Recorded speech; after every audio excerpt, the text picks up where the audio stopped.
can see that. That's pretty fair.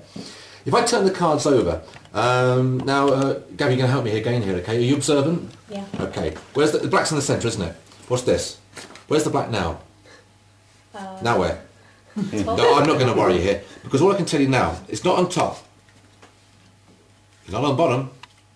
Actually, it's not there either, because the black is in the pocket. Right? Now, I'm going to do it again for you. I'm going to do it again. The black goes on the top. If I switch the order, Gabby, where does that bring the black? That's when you looked away, you see. It's now on top. Well, watch closely here. If I put the black on the bottom, where's the black? On the bottom. It's back on top. Look, if I put the black openly in my pocket, in fact, I'm going to change procedure so the camera can see that. The black is there. Can you see that? That leaves the reds here.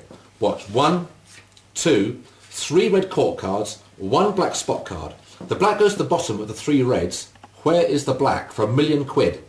On the bottom. Back on top. Look, if I put the black on your hand, that's fair, isn't it? But you see, I'm the card cheat here, and that's how they always win money. You see, you got the red one there.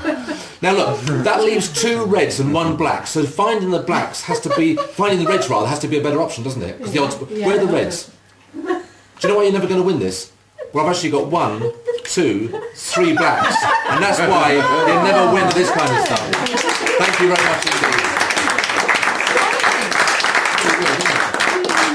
8-4. Thank you very much indeed, folks. Thank you.